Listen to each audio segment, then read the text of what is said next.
Nuraniati Wulandari selaku Kepala Sekolah di SDN 1 Watarjo dan Bapak Ibu Guru yang saya hormati pula. Di sini saya akan menyampaikan sosialisasi modul 4 CGP Angkatan 9. Nah, modul 1.9 itu kita akan membahas budaya positif atau ekosistem positif. Budaya positif itu maksudnya menciptakan lingkungan belajar yang nyaman, aman, dan menyenangkan bagi peserta didik. Kita ambil contoh perbandingannya dengan hidup tumbuh-tumbuhan seorang petani. Pada hakikatnya, itu kewajibannya sama dengan seorang pendidik. Seorang petani itu menuntut tumbuhnya padi. Nah, seorang pendidik juga harus menuntut tumbuhnya peserta didiknya. Tidak hanya menuntut, seorang pendidik juga harus mengantarkan mereka ke depan pintu gerbang kesuksesan dengan memberikan ilmu pengetahuannya. Itu menurut pembelajaran Ki Hajar Dewantara. Kemudian maksud dari itu menuntut adalah kekuatan kodrat yang ada pada anak agar mereka mencapai keselamatan dan kebahagiaan setinggi-tingginya, baik sebagai manusia ataupun anggota masyarakat. Maksudnya nanti peserta didik itu dapat hidup di lingkungan masyarakatnya. Jadi kita sebagai pendidik harus membuat peserta didik itu mempunyai atau mencapai keselamatan kebahagiaannya di masa depan, tidak hanya di masa sekarang. Kita lanjutkan. Ini ada refleksi filosofis pendidikan Ki Hajar Dewantara. Yang pertama, guru dan murid berkolaborasi, menciptakan rasa takjub, kasmaran. Kasmaran itu maksudnya menumbuhkan kasih sayang antara peserta didik dengan gurunya. Kemudian spiritual, intelektual, dan sosial untuk mencapai keselamatan dan kebahagiaan sebagai manusia. Yang nomor dua, guru dan siswa merdeka belajar yang berkolaborasi bersama menggali dan mengembangkan potensi siswa dan mengakomodasi karakteristik masing-masing untuk mewujudkan student well-being. Maksudnya di sini adalah guru dan siswa harus berkolaborasi dalam menciptakan pembelajaran. Tidak boleh seorang guru memaksakan atau memaksa siswa untuk bisa mengerjakan suatu soal yang siswa tersebut tidak mampu. Itu yang dinamakan merdeka belajar. Kemudian selain itu, guru juga harus memahami minat, bakat, dan peserta didik serta karakteristik. Karena setiap peserta didik mempunyai minatnya masing-masing. Yang suka berhitung, yang pintar berhitung, belum tentu dia bisa untuk yang hafalan atau di mata pelajaran yang lain. Jadi kita sebagai pendidik harus bisa memberikan pembelajaran sesuai dengan minat, bakat, dan karakteristik dari peserta didik tersebut. Perubahan paradigma teori kontrol. Ilusi guru mengontrol murid. Yang kedua, ilusi bahwa kritik dan membuat orang merasa bersalah dapat menguatkan karakter. Ilusi bahwa semua penguatan positif efektif dan bermanfaat. Ilusi bahwa orang dewasa memiliki hak untuk memaksa. Sekarang saya bertanya Bapak Ibu, yang mempunyai kontrol pada diri kita itu siapa? Apa ibu guru, apa orang tua, apa diri sendiri, ataukah siapa? Diri sendiri. Iya, betul Bu Hati. Yang mempunyai kontrol itu ada diri kita sendiri. Kalau diri kita sendiri tidak ada niat untuk berubah, meskipun ada dorongan dari mana saja, itu tidak akan berhasil. Itu semua hanya ilusi, hanya pandangan kita. Sesungguhnya yang dapat mengontrol diri kita adalah diri kita sendiri, bukan orang lain. 5 posisi kontrol.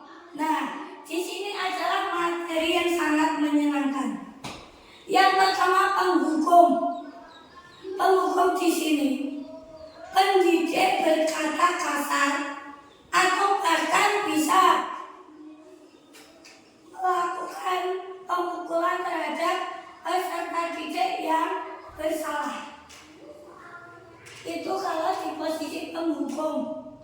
Itu akibatnya itu bisa membuat peserta didik merasa dendam terhadap gurunya atau membenci gurunya.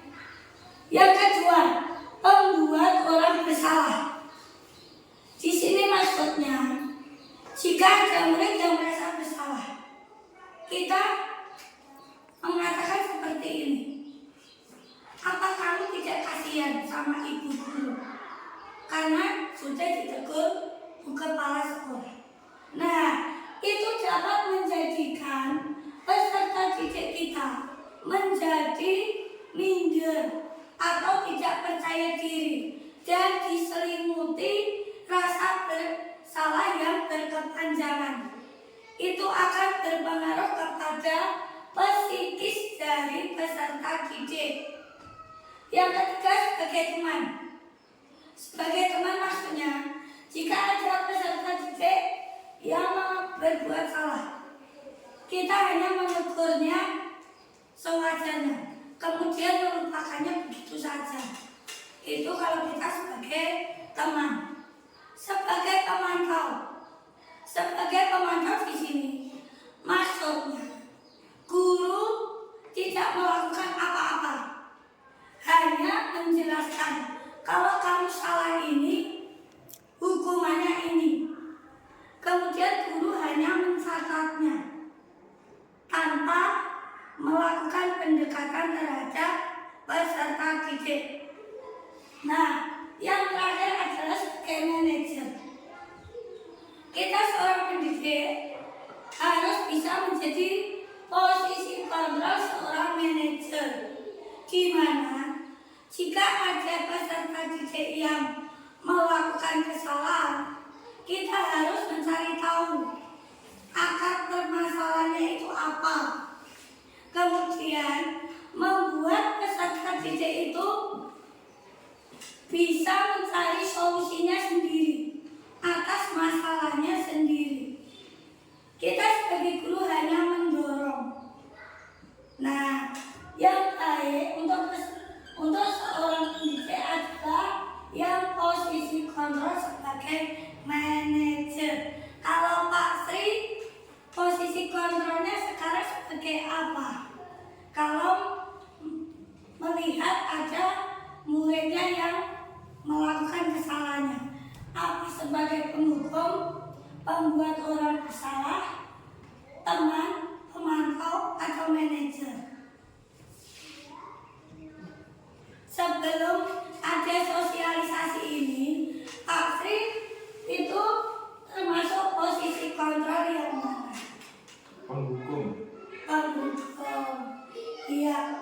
Trikonya di sini mungkin menghukum itu memberikan sanksi, bukan yang termasuk perbuatan yang mencelakai fisiknya. Kita lanjutkan. Semoga setelah sosialisasi ini kita bisa menjadi seorang manajer untuk peserta didik kita. Yang berikutnya adalah perubahan paradigma stimulus respon dari kontrol.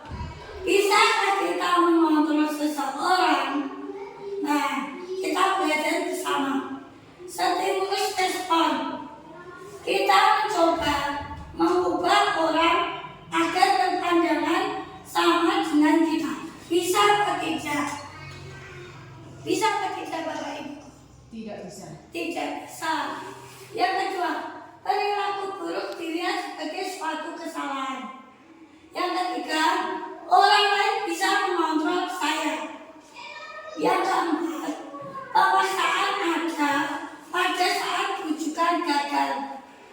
Yang kelima, model berpikir menang atau kalah. Itu adalah stimulus responnya.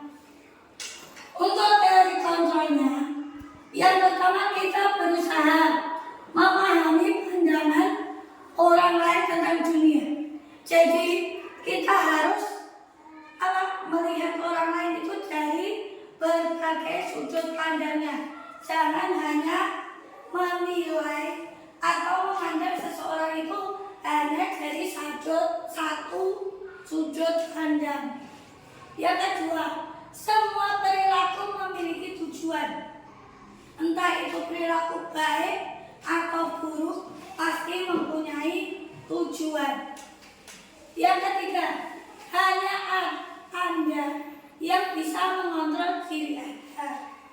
Iya, seperti yang sudah saya jelaskan tadi, tidak ada yang bisa mengontrol diri kita kecuali diri kita sendiri.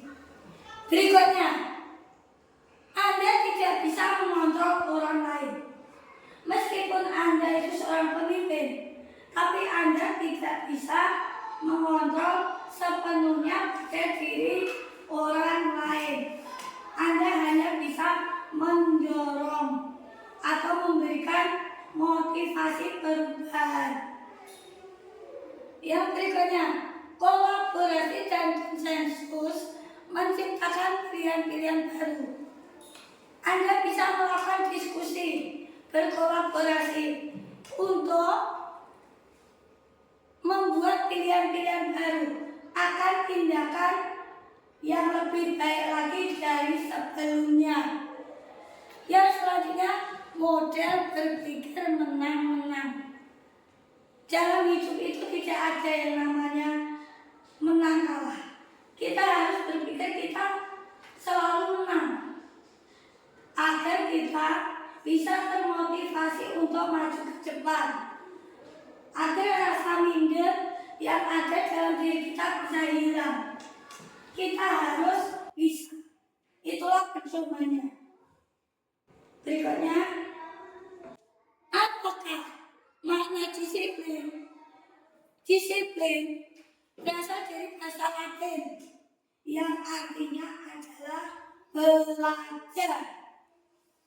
Makna asal dari kata ini berkonotasi dengan disiplin diri dari murid-murid Socrates dan Plato.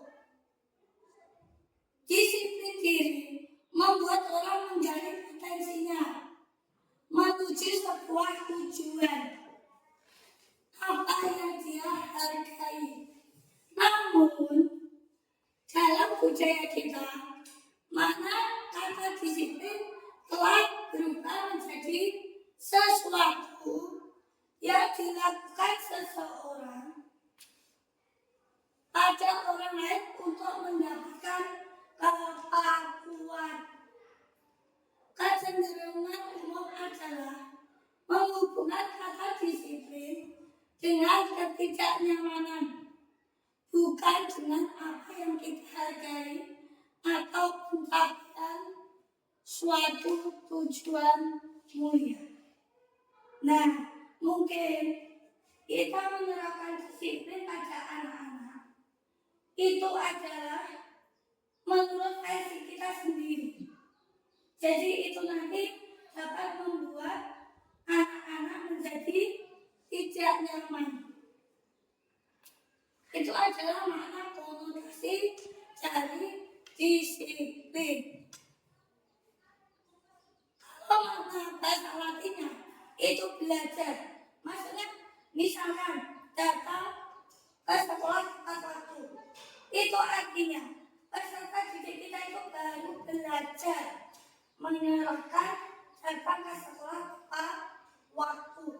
Dalam belajar tentu ada kesalahannya. Kita harus bisa memakluminya.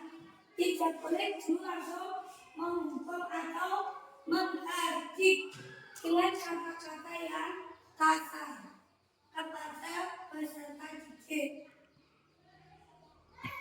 Ya, kita masuk ke teori motivasi perilaku manusia.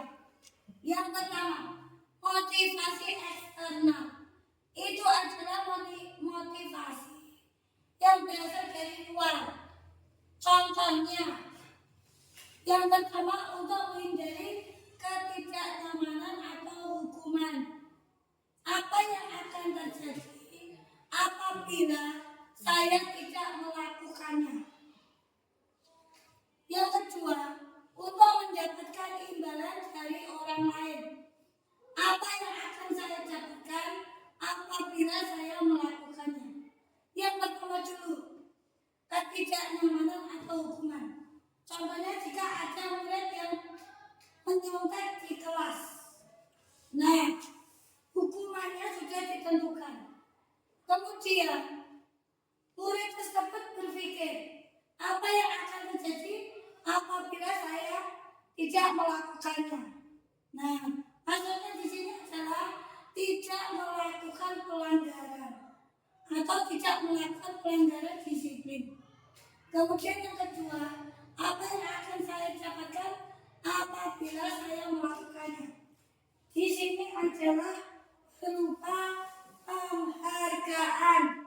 Contohnya, nah, kowe nek iso nggarap tak opahi 5.000. Itu adalah termasuk motivasi eksternal. Tetapi itu akan membunuh karakter dari siswa kita sendiri. Kenapa? Karena apa? Siswa apabila melakukan sesuatu, dia akan mengharapkan imbalan. Dan jika melakukan kesalahan, dia akan menutupinya. Karena dia ketakutan akan hukuman. Itu berakibat pada psikis dari anak tersebut. Motivasi internal untuk menghargai diri sendiri, menjadi insan sesuai harapan kita. Saya akan menjadi orang yang seperti apa bila saya melakukannya. Jadi seorang guru itu harus bisa menumbuhkan karakter siswa. Maksudnya gini, nah, nek kowe ngene, kowe besok iso jadi ngene. Jadi hasilnya apa? Itu adalah menciptakan motivasi internal, tujuan disiplin positif. Pelan-pelan nih Bapak Ibu. Suara saya pelan Ibu.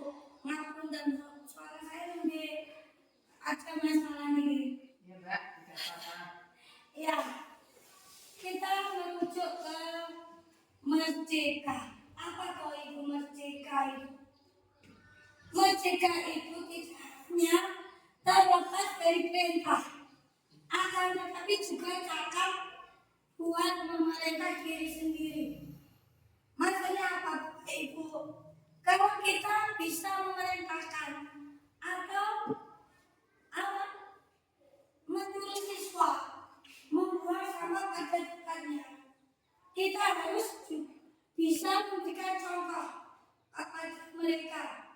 Jadi kita tidak hanya memberikan perintah, tetapi kita juga harus melakukannya sendiri. Itu menurut Ki Hajar Dewantara.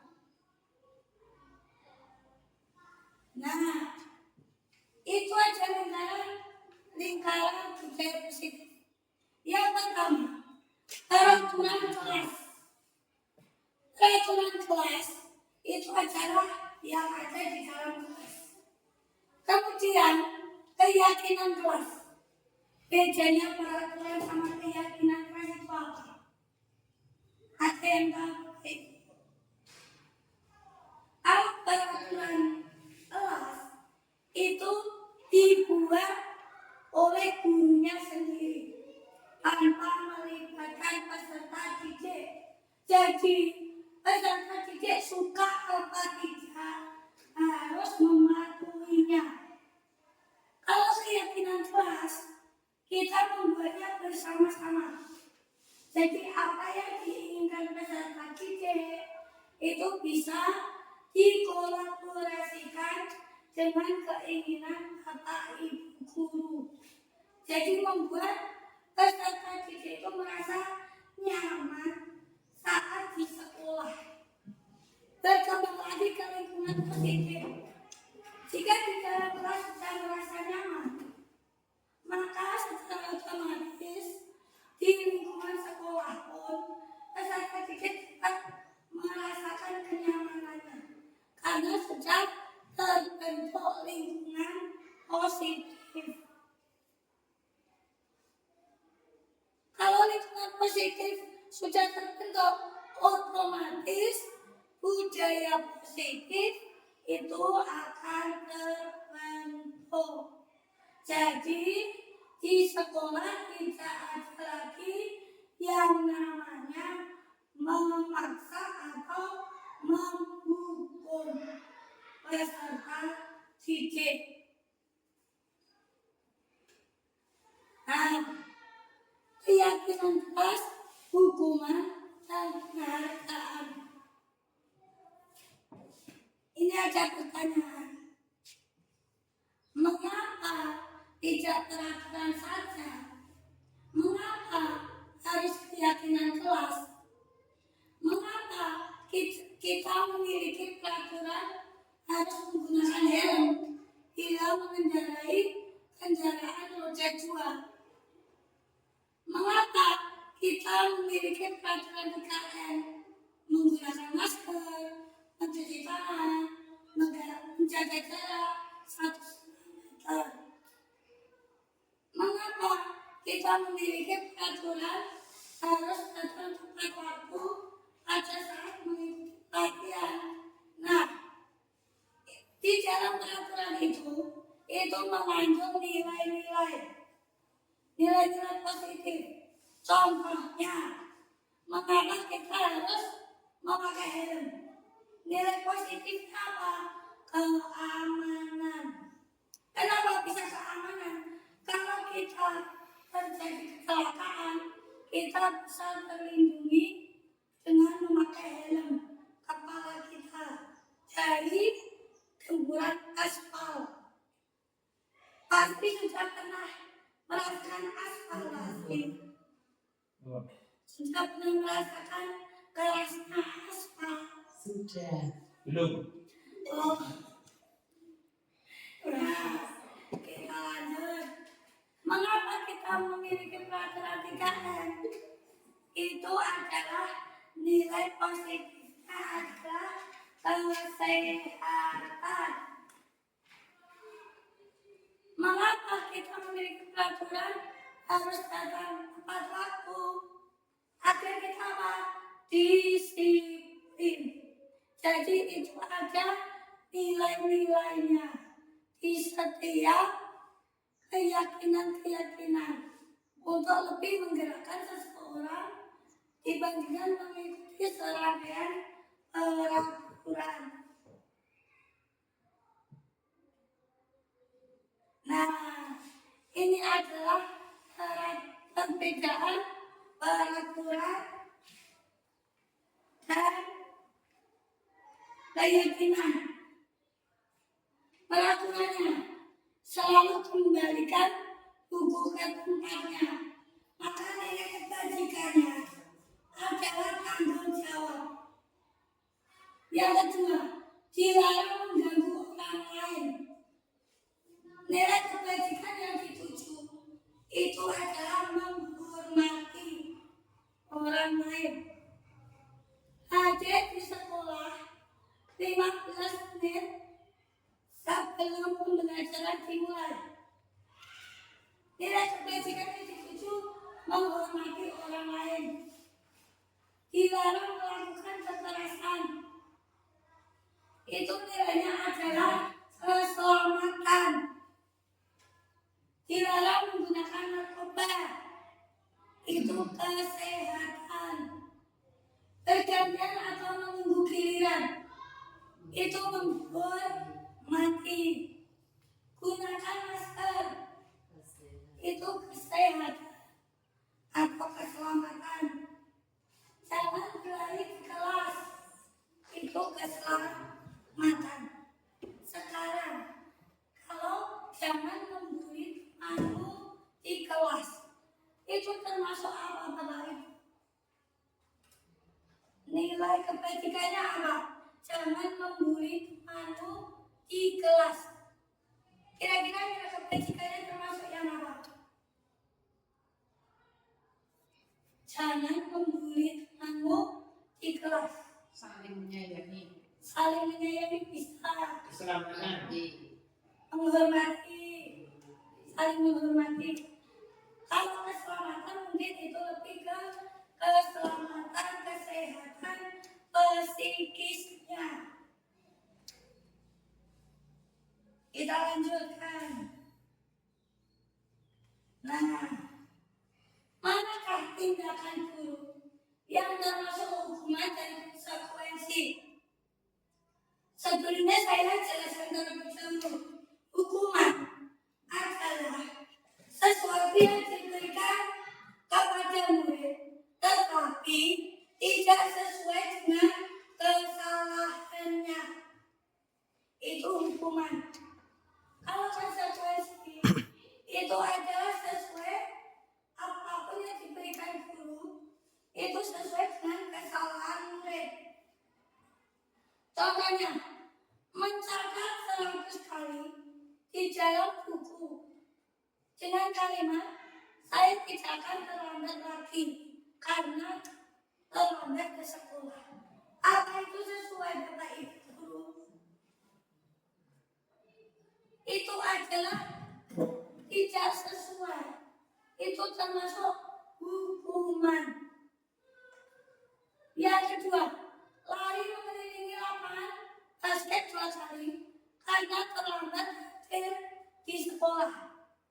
Itu juga termasuk hukuman karena tidak sesuai dengan kesalahan siswa. Yang berikutnya, murid diminta untuk push up 15 kali karena tidak menggunakan masker di sekolah. Apakah itu sesuai dengan kesalahan siswa? Tidak. Maka itu dikategorikan hukuman. Menggantikan kertas tugas teman yang telah dicoret-coret itu termasuk konsekuensi karena itu sesuai dengan kesalahan siswa. Membersihkan tumpahan air di meja tulis karena tersenggol saat belajar itu juga konsekuensi. Murid disuruh untuk mengenakan sepatu harian di sekolah karena tidak mengenakan sepatu hitam. Itu termasuk hukuman.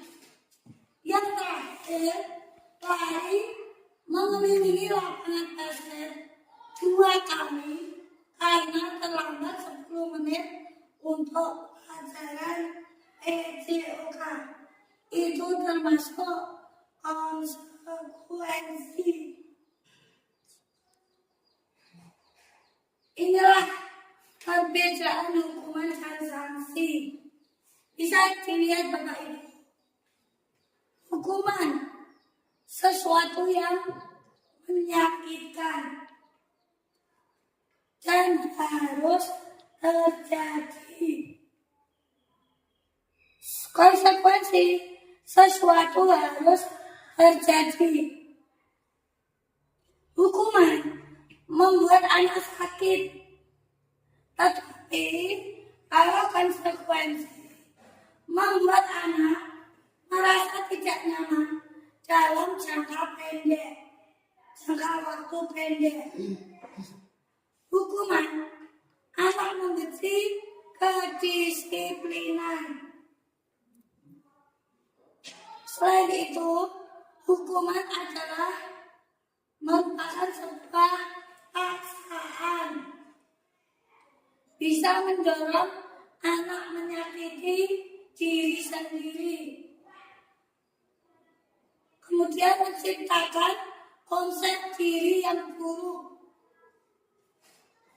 Anak belajar untuk menyembunyikan kesalahannya karena takut dihukum. Yang terakhir, anak merasa marah, rontak, rasa bersalah, dipermalukan, merasa tidak dihargai. Itulah akibat dari sebuah hukuman. Kalau konsekuensi itu kebalikannya dari hukuman. Kalau konsekuensi itu ke arah yang positif, mendorong anak untuk ke arah yang positif. Kita lanjutkan. Nah, kebutuhan dasar manusia. Yang pertama, cinta kasih diterima. Maksudnya apa? Kita harus dekat dengan peserta didik kita. Yang kedua, penguasaan. Yang ketiga, kesenangan. Yang keempat, kebebasan. Kesenangan, kita harus memahami apa kesenangan peserta didik kita. Kebebasan, kita harus memahami minat dalam belajar itu apa, sehingga peserta didik dapat menciptakan lingkungan belajarnya sendiri. Itu akan mengarah ke kurikulum merdeka. Selanjutnya kita akan belajar tentang restitusi. Coba Mbak Ida, restitusi itu apa? Proses menciptakan kondisi bagi murid untuk membagi kesalahan mereka, sehingga mereka bisa kembali pada kelompok mereka dengan karakter yang lebih kuat. Iya, betul. Itu maksudnya bagaimana? Kalau ada murid yang melakukan kesalahan, kita harus memanggil murid itu, menyadarkan mereka akan kesalahannya, kemudian mengarahkan mereka untuk mencari solusi apa yang harus dilakukan untuk memperbaiki kesalahannya tersebut, sehingga murid tersebut akan bisa kembali ke kelompoknya yang tadi atau ke teman-temannya. Lanjut. Ada 9 ciri-ciri restitusi. Yang pertama, bukan untuk menebus kesalahan, namun untuk belajar dari kesalahan. Yang kedua, memperbaiki hubungan. Yang ketiga,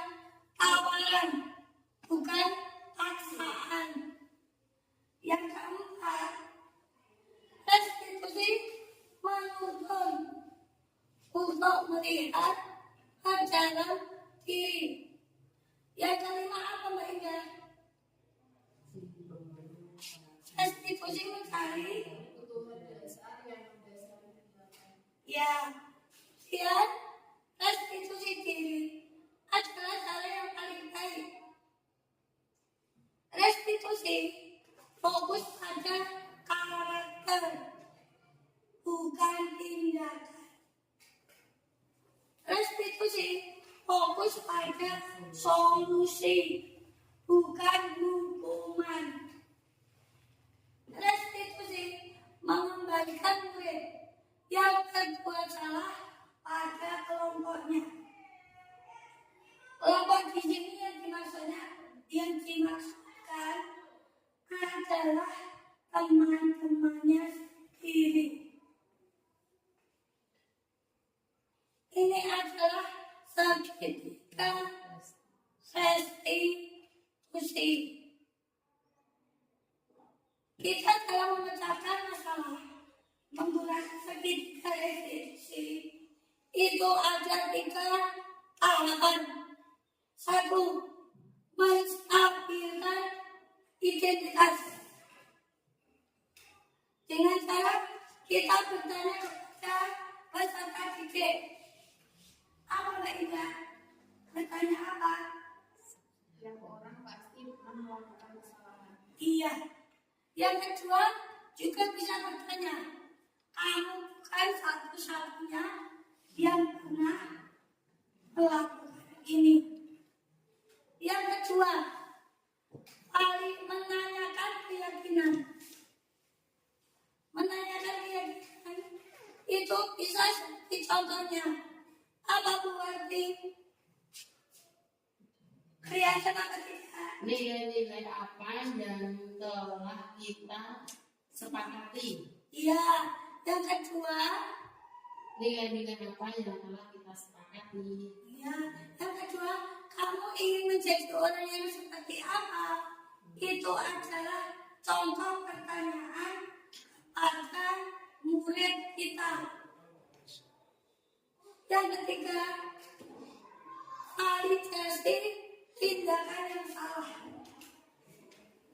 Pasti kamu bisa bertanya apa di kegiatan validasi tindakan yang salah. Yang pertama apa? Kamu punya alasan mengapa? bukan itu. Yang kedua apa Mbak Indah? Adakah cara yang lebih efektif untuk mendapatkan apa yang kamu butuhkan? Iya. Ini adalah contoh-contoh pertanyaan jika kita mengatasi masalah dengan menggunakan segitiga restitusi. Yang pertama tadi adalah menstabilkan identitas. Nah, untuk membuat murid yang merasa gagal karena berbuat salah menjadi positif terhadap gurunya. Guru berkata apa Mbak Indah?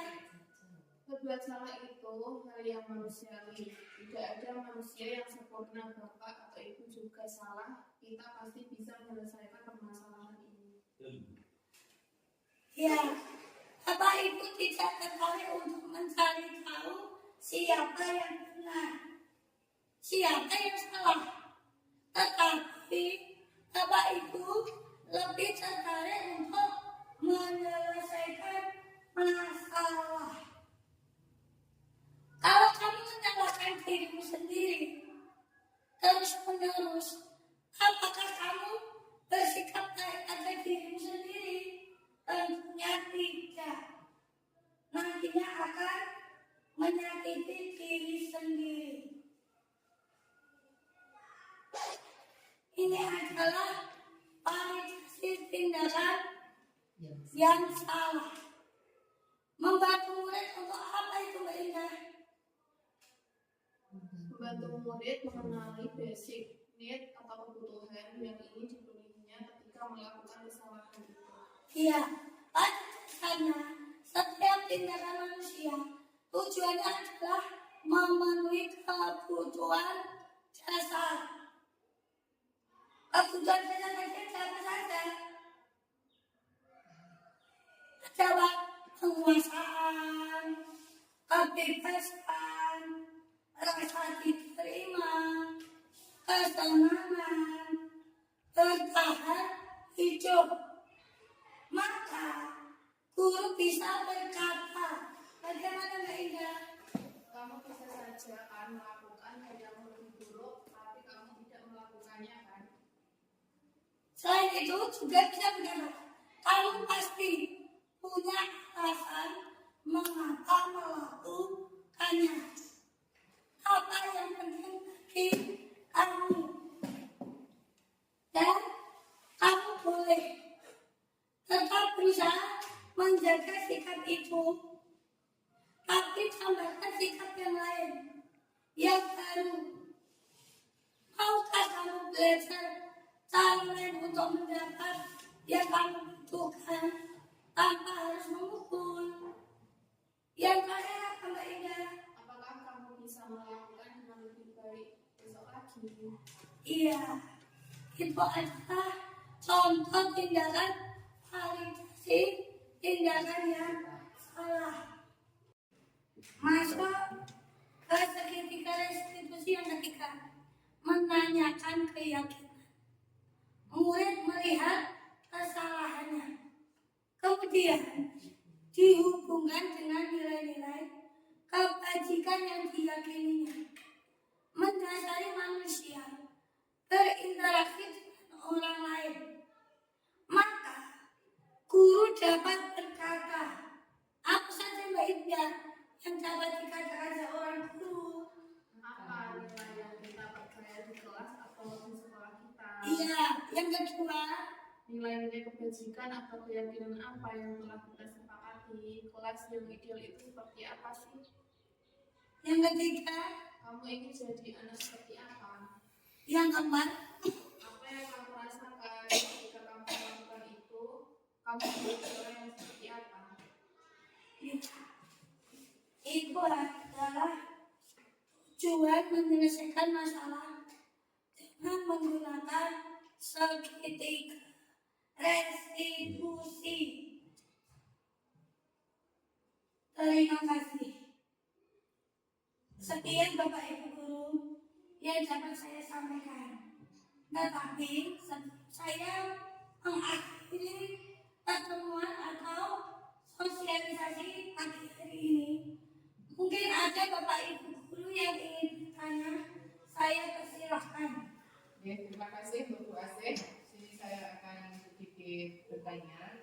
Kaitannya dengan pemaparan dari sosialisasi aksi nyata yang Bu Asih lakukan terkait dengan disiplin positif. Ya. Betul ya?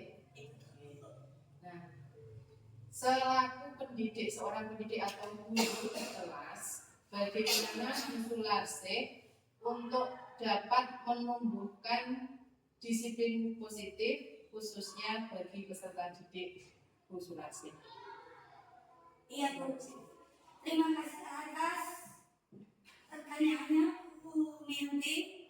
Kalau saya untuk menumbuhkan disiplin di kelas 2, saya membuat keyakinan kelas, membuat kesepakatan dengan peserta didik, serta membuat konsekuensi.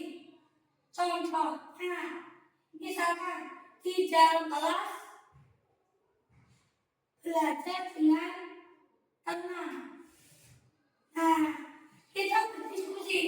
Kalau ada yang rame, kira-kira konsekuensinya apa? Begitu.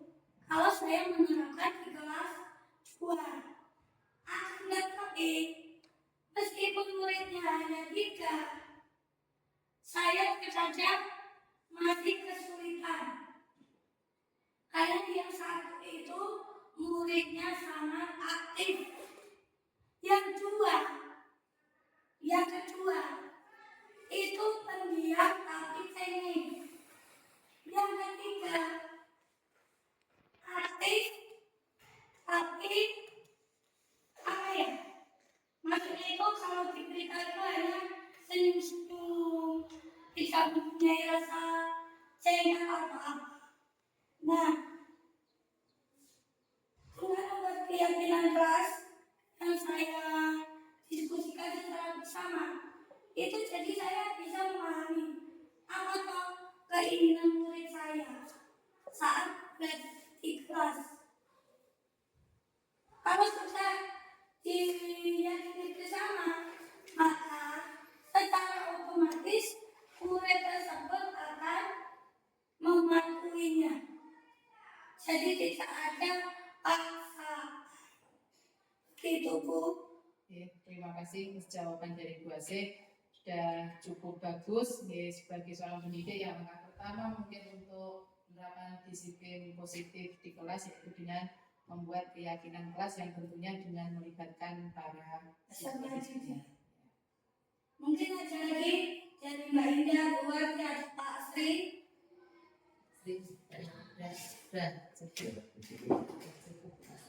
Iya, kita sedikit dulu Bapak Ibu. Meskipun suara saya habis, kita harus tetap semangat. Kalau saya bilang SDN 1 Watarejo berprestasi, berkarakter, yang terakhir apa? Mandiri, yes. Berprestasi, berkarakter, bermandiri, yes. Yeah. Oke. SDN 1 Watarejo Sisi mandiri. berkarakter, berprestasi, mandiri, yes. Ulangi deh. SDN 1 Watarejo Berprestasi, Mandiri.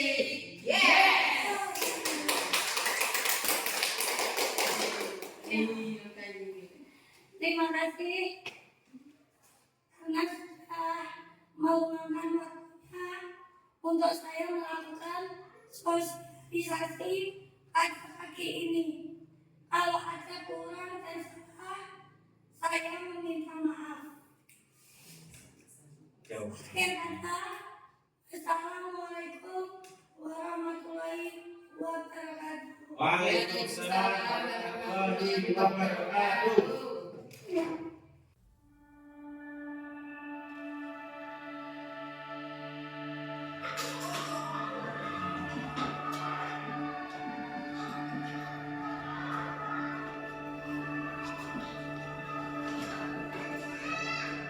Assalamualaikum warahmatullahi wabarakatuh. Iya, kemarin guru sudah menjelaskan tentang keyakinan kelas. Apa sih? Keyakinan kelas. Nah, sekarang adik-adik itu menginginkan kelas yang bagaimana di saat proses pembelajaran? Iya Pak, sama pengen kelas yang kepiye pas awal sinauan yang kelas. Misalnya ya, Bu Guru menginginkan di saat pembelajaran apa? Anak-anak memperhatikan.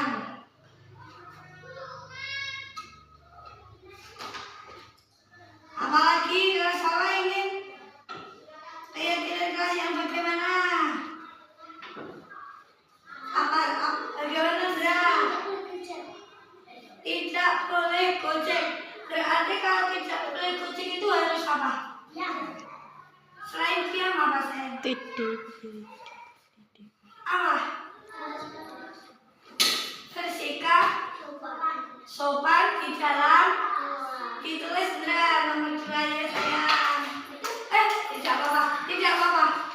Ayo Indra, nomor 2 ditulis. Apa tadi? Bersikap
Yang besar atau saya tulisannya bisa apa? Lanjutkan menghormati apa tadi?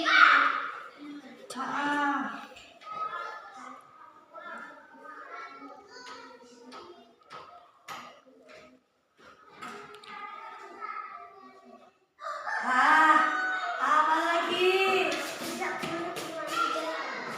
Iya. Berarti apa? Kalau tidak berdimensi dalam kelas, artinya apa? Di dalam kelas belajar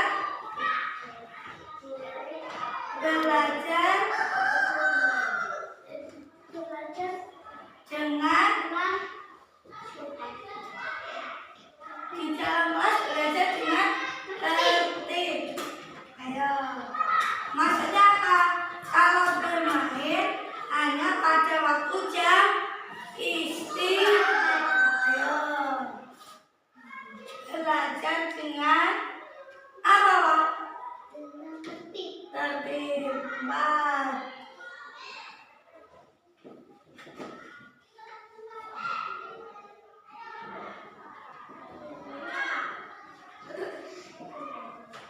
Ayo, ada lagi sama tidak? Oh, betul. Harus dengan tertib sayang. Dengan tertib. Dengan sungguh-sungguh. Apalagi ya? Kira-kira boleh tidak membuang sampah sembarangan? Tidak. Berarti keyakinan kelasnya apa? Jangan membuang. Apa ya? Apa?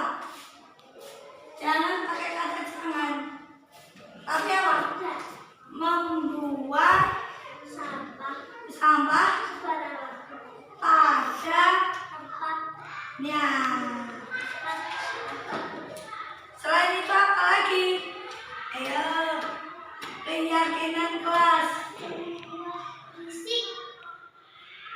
Berisik itu bersikap sopan. Yang lain ada lagi tidak? Lagi.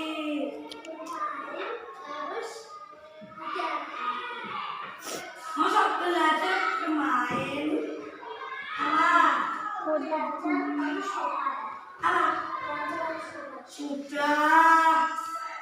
Askar sopan. Menjadi kuat. kalau juara itu apa? Saya paling apik dewe. Berarti menjadi Anak ikan. Sholat.